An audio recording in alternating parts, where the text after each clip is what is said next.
Okay, next question is from Pierce. He says, hey guys, looking to build out some online tools for my web hosting business, like an online WhoIs checker, etc., which will create new domains with info about different domains.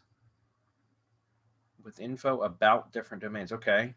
Would doing this inadvertently benefit my competitors, as their domains may get crawled and listed on the WhoIs tool?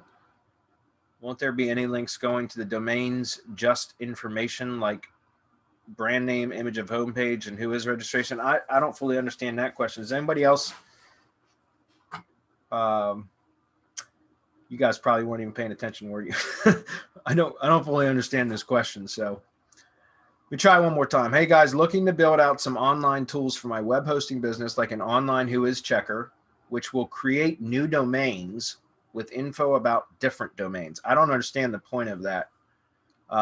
Just wondering if that's like, sorry, I don't know the right terminology for this, but like you're creating pages on the fly, like as people query it, you're like, hey, let's find out about this page. And then it builds a page with the information that, you know, it like builds it on the fly maybe, but probably not a different domain. I mean, it could be a subdomain, but it'd probably be a page, but I don't know.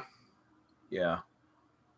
Yeah, I don't fully understand the question. I don't understand what creating new domains with info about different domains means. Well, let's assume he's talking about subdomains. So like every time someone does a query, they go to his site, they go to domain.com and say, hey, tell me about semantic mastery. And it digs some information on semantic mastery and it creates a page called semanticmastery.hisdomain.com, and it shows some information about it. And just as of right then, that page is created on the fly and the domain exists. As their domains may get crawled and listed on yeah, okay. If that's what you're, and that was a great interpretation, Adam, because that may very well be what he's trying to do, and I'm just going to assume that that is the case for now. Maybe there's some clarification down further. No.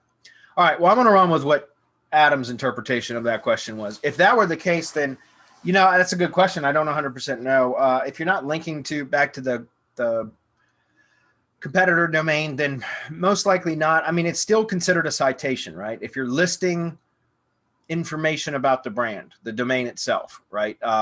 Then it could be considered a citation, which would be, you know, remember, a citation doesn't have to include a link. It's just the publishing of entity information, typically name, address, and phone number, right? NAP. Sometimes with a link, sometimes without, but just publishing that, even if it's not hyperlinked, it's not clickable, none of that, can count as a citation. That's more beneficial for local projects than it is for like national or global or whatever.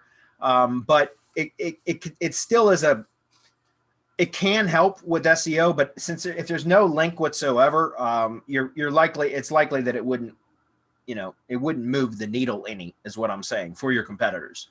So I don't think that would be a problem. And again, that's just me assuming that is what you're trying to do, is create like a subdomain page anytime somebody does a query, because I don't really fully understand the question.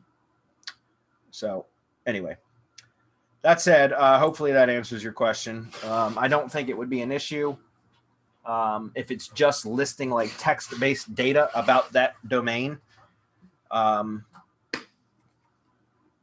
But again, still not 100% sure why you would want to do that. So anyway.